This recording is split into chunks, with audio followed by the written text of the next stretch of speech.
Bonsoir à tous, merci de nous choisir pour vous informer, on y va pour les titres. Le comité central du MMM s'est prononcé massivement en faveur du maintien des Mauves au sein de l'alliance gouvernementale. Sur les 51 membres présents, 49 ont voté pour suite à la motion déposée par Adil Amiamia, un vote à bulletin secret qui scelle pour l'heure l'avenir politique du parti. Le bureau politique du ML s'est réuni hier à Rossy. Laïvan Kolendavelou évoque un rapprochement de position avec Paul Béranger, mais précise qu'il ne sera pas présent au rassemblement du Plaza demain. 4 questions à l'agenda et un retour très attendu. Après sa démission de son poste de Junior Minister, la députée Johanna Béranger siégera-t-elle avec la majorité ou dans l'opposition? Sa question sur la pension universelle fait déjà monter la pression. Peut-on vendre des produits pharmaceutiques en supermarché? Les importateurs dénoncent une violation de la Pharmacy Act. Selon certains pharmaciens, le flou entre le ministère de la Santé et celui du Commerce retarderait l'application stricte de la loi. C'est une recommandation majeure, l'introduction du Victim Impact Statement, un outil pour permettre aux victimes de témoigner de leur calvaire avant le prononcé de la peine, un pas vers une justice plus humaine. Bonsoir à tous, nous démarrons cette édition avec cette nouvelle qui vient de tomber. Le prix de la bonbonne de gaz ménager de 12 kilos passe de 190 roupies à 250 roupies. Selon le ministre Michael Sikuen qui intervenait sur Radio Plus à l'instant, cette hausse était inévitable en raison de la crise au Moyen-Orient. Il a expliqué que la bonbonne de gaz coûte à la STC 550 roupies et suite à la subvention de l'État, les consommateurs débourseront 250 roupies. Et le comité central du MMM a tranché. Réuni ce vendredi à Eben, le parti a largement voté en faveur de son maintien au gouvernement. Une décision forte mais qui intervient dans un contexte de tension interne, marqué notamment par l'absence remarquée de son leader, Paul Béranger. Les détails avec Roukaya Korim-Bokes-Rafik, Johan Prosper et Moukoul Doula. C'est à Eben en début de soirée que le comité central du MMM s'est réuni. Sur un total de 51 votants, 49 membres ont choisi de maintenir le parti au sein du gouvernement contre seulement 2 voix défavorables. Cette orientation fait suite à une motion présentée par le député Adil Amiamia. Une deuxième motion portée par Adjai Ganes prévoit quant à elle la tenue d'une assemblée des délégués le 11 avril prochain. Mais au-delà du vote, c'est surtout l'absence du leader du parti, Paul Béranger, qui a marqué les esprits. Une absence vivement commentée par plusieurs membres et qui ravive les interrogations autour de son leadership et de son rôle futur au Parlement. Le député Reza Outim a une nouvelle fois appelé Paul Béranger à assumer pleinement ses responsabilités et à respecter les décisions prises par les instances du parti ainsi que les militants. Il reste comme leader du MMM avec tendance minoritaire. Et nous, l'appel qu'il nous fait, c'est qu'il reste comme leader et il respectait le choix des bandes militants. Une personne pas capable, plus grand que les militants. Donc, la question de Paul Béranger comme leader n'a jamais été posée, n'a jamais été remis en question.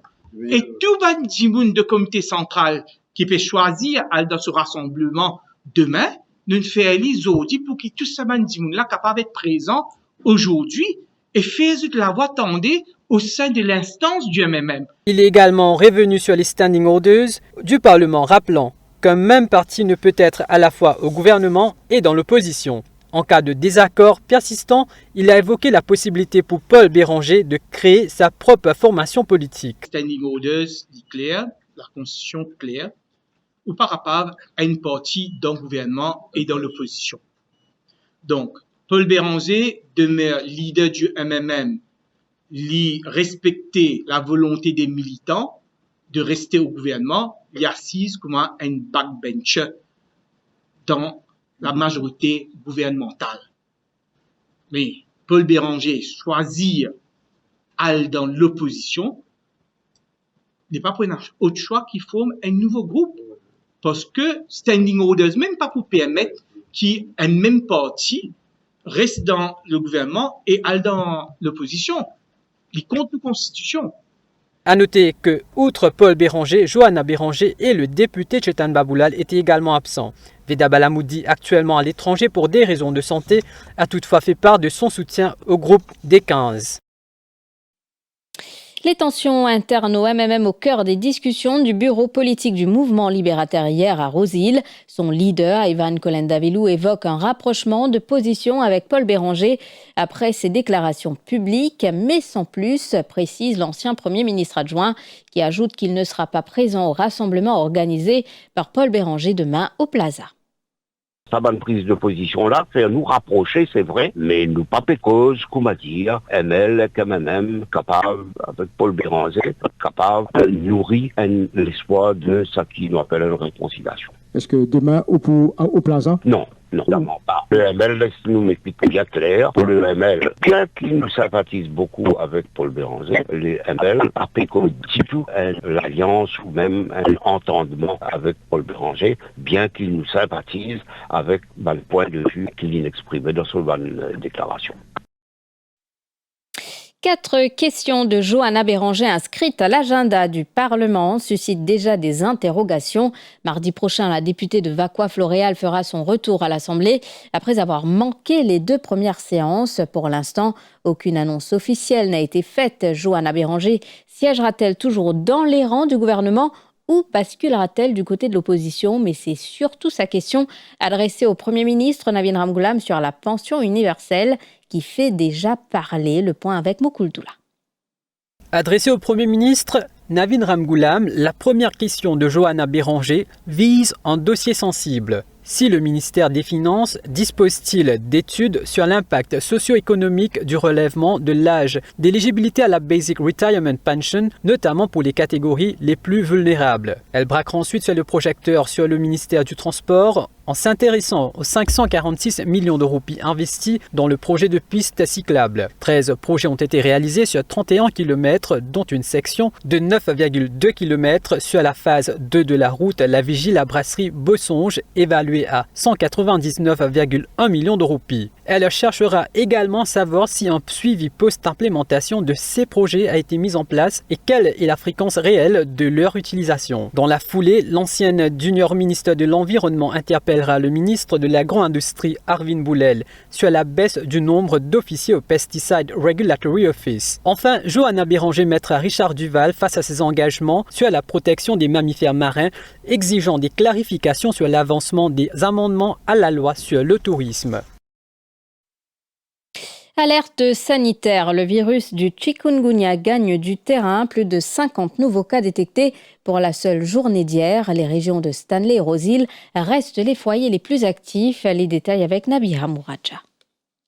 Plus de 50 nouveaux cas de chikungunya ont été détectés pour la seule journée d'hier. Un chiffre préoccupant communiqué par le docteur Fazil Kodabakos, directeur par intérim des services de santé. Depuis le début de l'année, 682 cas ont été recensés à travers le pays. Les régions de Rose-Île, Camp-le-Vieux et Plaisance demeurent les principaux foyers de contamination. Selon le docteur Fazil Kodabakos, la combinaison des pluies récentes et de la forte chaleur crée un environnement idéal pour la prolifération des moustiques vecteurs du virus. Il appelle la population à redoubler de vigilance. 53 cas effectivement de chikungunya furent détectés hier. À ce jour-là, donc le nombre de chikungunya il arrive à 682 cas depuis le commencement de l'année. Actuellement, on a 108 cas actifs. Donc la situation est très concernée et donc nous trouvons dans les autres régions également nous avons un cas, par exemple à Quatre-Bornes. Nous avons 3 cas à Beaubassin, à Rochebrune, à Pointe-Piment, à Albion, Baie-du-Tombeau. Mais nous avons des cas aussi dans le sud, Pointe-Desnay à Taillac, et Pérébert dans le nord et Troubiche. Majoritairement, dans ce cas-là, bien sûr, c'est encore dans Stanley, c'est encore Camp-les-Vieux, Plaisance. Nous connaissons un petit appli qui peut tomber de temps en temps. Ça peut aider à la prolifération des moustiques. Et donc, nous avons précaution contre piqueur de moustiques. Nous servons un vêtement qui couvre nous à propriété. Et deuxièmement, nous avons servi une crème anti-moustique. Par ailleurs, la leptospirose continue également de préoccuper les autorités sanitaires. Un nouveau cas a été détecté hier. Il s'agit d'un trentenaire, précise le docteur Fazil Kodabakos. Cela porte à 13 le nombre total de cas enregistrés depuis le début de l'année. Le directeur par intérim des services de santé insiste sur l'importance de l'hygiène et des précautions à prendre, notamment en période humide. Il y a un cas de leptospirose enregistré hier. C'est une personne d'une trentaine d'années qui habite à Flac. Il y a un general worker de construction field. C'est le 13e cas de leptospirose depuis le début de l'année. Et le nombre de décès toujours reste à 3 cas. Mais pour nous, un décès, c'est un décès de trop et un cas, c'est un cas de trop. Les autorités sanitaires maintiennent leur appel à la prudence face à ces deux maladies qui trouvent un terrain favorable avec les conditions climatiques actuelles. Les employés de la Mauritius Post devront patienter avant de toucher leur salaire. En cause la situation financière de l'organisme. Sollicité le Dr Jaira Jitu, responsable de Business Development and Project à la Mauritius Post, affirme que les salaires seront versés lundi prochain et précise que les congés maladie seront également rémunérés. On a le plaisir d'annoncer sur tout un employé qui peut écouter à la Poste, sur tout le salaire qui est normalement payé aujourd'hui, vendredi. Et donc, il peut payer donc lundi dans la banque effectivement. Il y a une autre nouvelle ici qui est attachée à ça. Comme tu promis qu'il n'est pas capable de payer le cyclisme, là, le management fait le nécessaire aussi pour qu'il gagne le cyclisme comme prévu lundi ensemble avec le salaire. Dans le monde du trafic international de drogue, les réseaux ne manquent pas d'imagination ni d'audace. À Maurice, une affaire récente met en lumière une dérive particulièrement inquiétante, une possible infiltration au sein même des forces de l'ordre. Une ressortissante française a été interceptée à l'aéroport de Plaisance avec pas moins de 16 kilos de drogue. Mais ce qui choque davantage, c'est qu'elle aurait été escortée par un policier de là-dessous. Le point avec Joanne Prosper. Lundi 23 mars, 8h06, le vol MK015 en provenance de Paris-Charles de Gaulle atterrit à l'aéroport de Plaisance. À son bord, une Française de 28 ans, Lisa Lily Ilona Romain.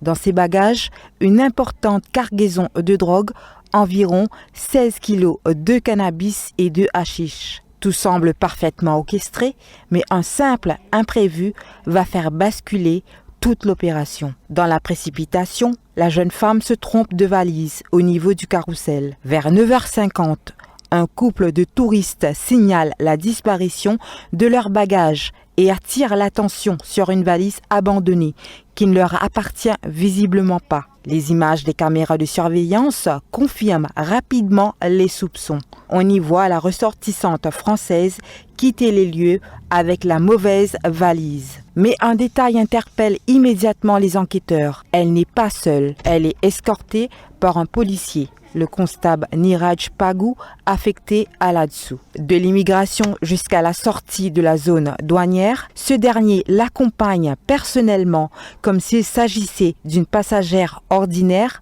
ou protégée. Pendant ce temps, la valise abandonnée passe au scanner. Le verdict est sans appel. Elle contient une importante quantité de drogue. Très vite, les éléments de la brigade antidrogue et de la Custom Anti-Narcotics Section établissent le lien. Le constable Niraj Pagou est immédiatement interpellé. Face aux enquêteurs, il finit par citer un autre nom, celui du constable Akash Uruk, basé au poste de police de Maïbourg. Ce dernier aurait donné les instructions nécessaires pour faciliter le passage de la mule présumée. Grâce aux caméras intelligentes installées aux abords de l'aéroport, les autorités retracent ensuite la fuite de la suspecte. Elle monte à bord d'une Honda Fit en compagnie de 2 complices. Le véhicule sera retrouvé plus tard, abandonné près d'un lieu de culte à La Rosa, avec ses plaques d'immatriculation retirées. La cavale sera de courte durée. La Française est finalement arrêtée à Grand-B aux petites heures du mercredi 25 mars. Si le constable Pagou a été arrêté dès lundi, son présumé complice Akash Uruk s'est rendu à la police mardi soir, accompagné de son avocat. L'enquête se poursuit désormais pour déterminer l'ampleur de ce réseau et surtout identifier d'éventuelles complicités au sein même de la force policière. Car une question demeure, jusqu'où s'étend cette infiltration ? Des médicaments en vente libre dans les rayons de supermarchés, la pratique pourtant courante, irait à l'encontre de la pharmacie Act. Sidik Kodabokos, président des importateurs de produits pharmaceutiques, tire la sonnette d'alarme pour la sécurité des consommateurs. La présence d'un pharmacien est indispensable. Jean-Marie Saint-Cyr, Élodie Domen.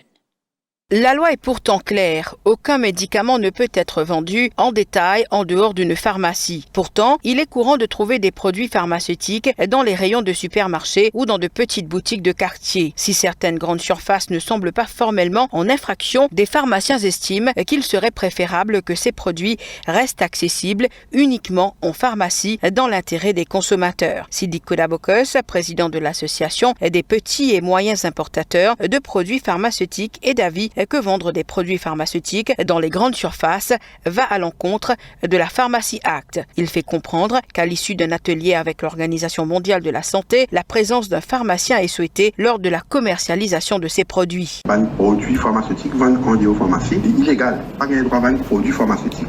C'est illégal, il entraîne à la loi du Pharmacy Act. C'est que si vous pouvez dire moi, un complément alimentaire, supplément, ça n'est pas obligatoire qu'il y ait un pharmacien pour faire ça, distribution, dispensing. Ok? Mais il y a beaucoup de claims, health benefit. Nous pensons bien, il y a trop beaucoup de compléments qui peuvent autoriser pour les non professionnels. Il y a une affaire qui d'ailleurs nous travaille dans un workshop WHO qui dit que tout les choses qui sont en relation, les médicaments, les suppléments, qui ont un health claim, ou qui peuvent servir pour la santé, besoin être sous la supervision d'un pharmacien, il besoin être dans une pharmacie ou dans une parapharmacie quand il y a une pharmacie.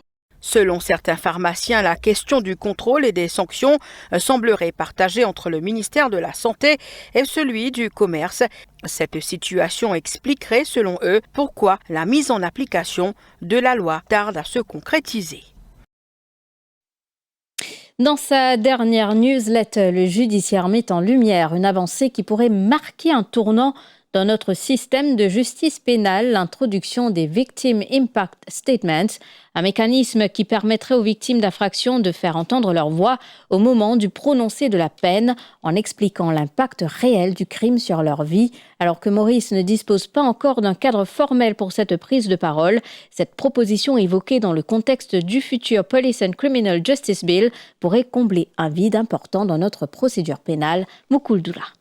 Selon cette newsletter, à Maurice, le système de justice pénale s'est longtemps concentré sur l'auteur de l'infraction et sa poursuite, laissant peu de place à la voix des victimes. Pourtant, poursuit le document, dans une justice moderne, un procès équitable ne consiste pas seulement à protéger les droits de l'accusé, mais aussi à permettre aux victimes directement touchées par le crime d'être entendues, notamment au moment du prononcé de la peine. La Déclaration des Nations Unies de 1985 sur les droits des victimes affirme leur droit à un traitement équitable et à la participation aux procédures judiciaires. Dans plusieurs pays comme le Royaume-Uni et le Canada, cela se traduit par l'utilisation des Victim Impact Statements. Ces déclarations permettent aux victimes d'expliquer l'impact réel du crime sur leur vie, traumatismes psychologiques, blessures physiques, pertes financières, bouleversements sociaux ou conséquences à long terme. À Maurice, il n'existe pas encore de mécanisme formel permettant cette prise de parole au stade de la sentence. Les juges s'appuient surtout sur des rapports de probation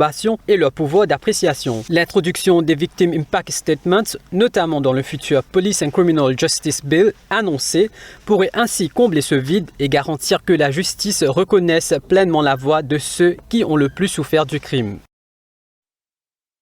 Je vous retrouve après la pub.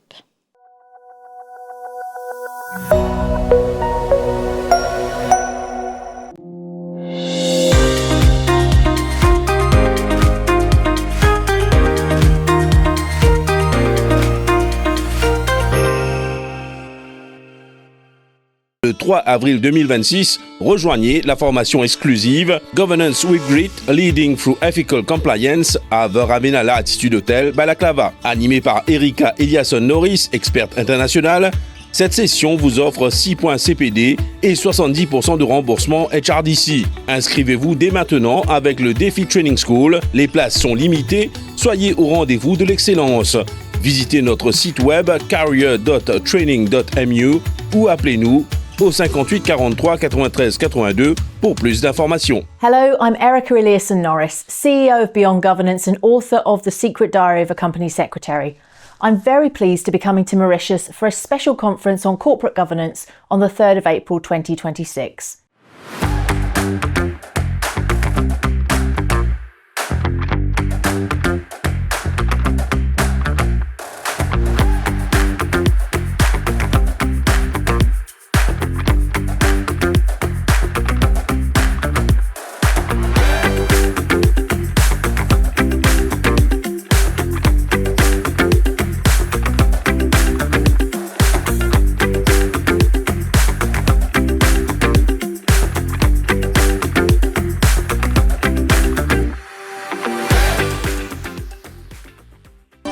Como drive full of money pour tailler Max Evers penaire En portant un sourire un petit bout de bonnet Dès que la joie n'a molécule Max Evers Mon content, mon poste content Rappelle la vie jolie En McDo, tu casses tu filmes Suffit pour faire les guerres contents Max Evers Mon content, mon poste content Max Evers Mon content, mon poste content McDonald's Ba-da-ba-ba-ba I'm loving it.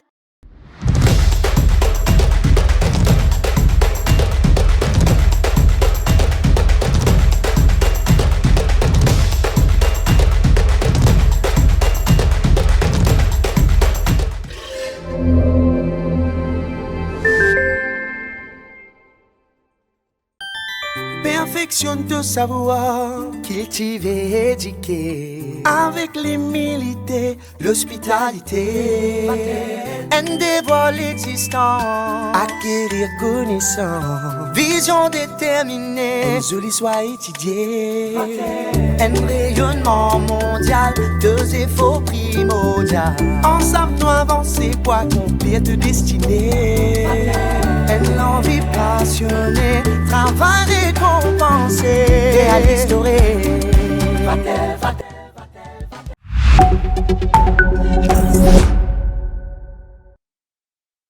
À l'étranger, à Chablis, vignoble emblématique du nord de la Bourgogne, les vignerons espèrent ce vendredi que leur lutte nocturne aura limité l'impact de températures tombées à moins 6 degrés sur les bourgeons précoces. Regardez.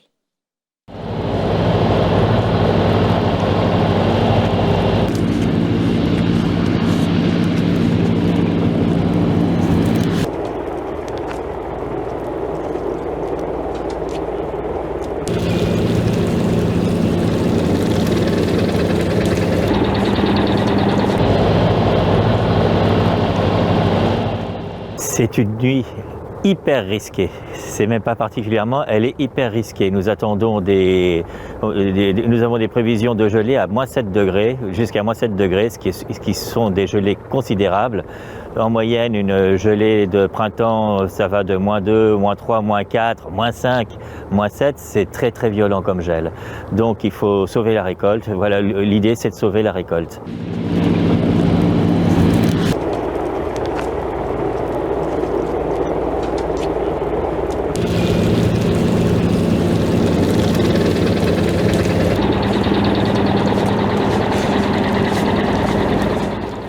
Eh bien, une fois que tous les systèmes sont mis en route, faire comme les autres, surveiller que tout fonctionne bien.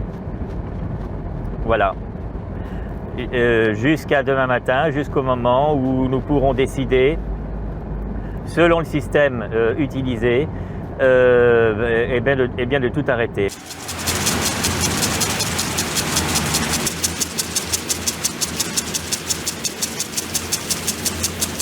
C'est dû au réchauffement climatique.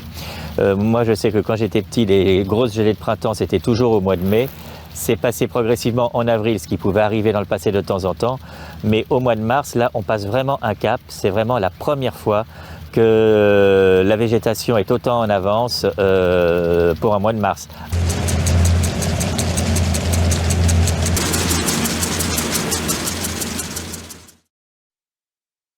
Et puis cette naissance exceptionnelle au Zoo Park de Beauval.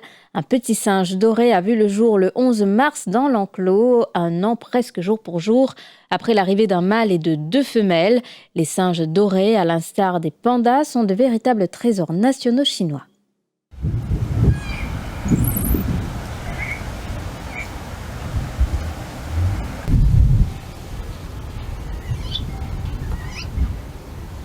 Il y a une semaine, du coup, on a un petit singe doré qui est né.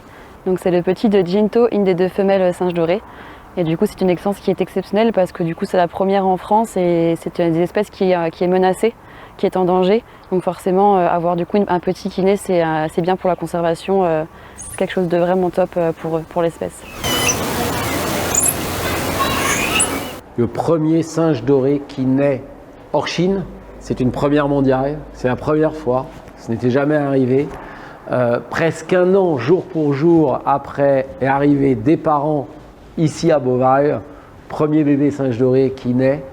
C'est absolument incroyable. C'est le premier petit donc, de Jinto, la femelle qui a mis bas. Et elle s'en occupe très très bien. Donc on voit que le petit tète, on voit qu'elle l'épouille vraiment bien. Que l'autre femelle aussi le prend de temps en temps pour l'épouiller. Et du coup les 3, donc le mâle avec les 2 femelles, tout se passe très bien, ils sont très calmes. Et donc le petit va très très bien. Donc c'est top.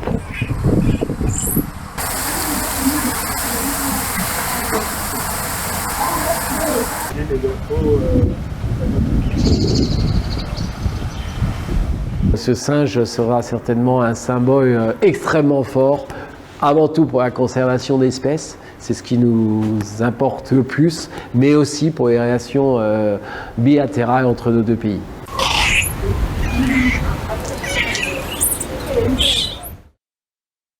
Voilà, c'est ici que prend fin cette édition. Merci de l'avoir suivi. Bon week-end à vous.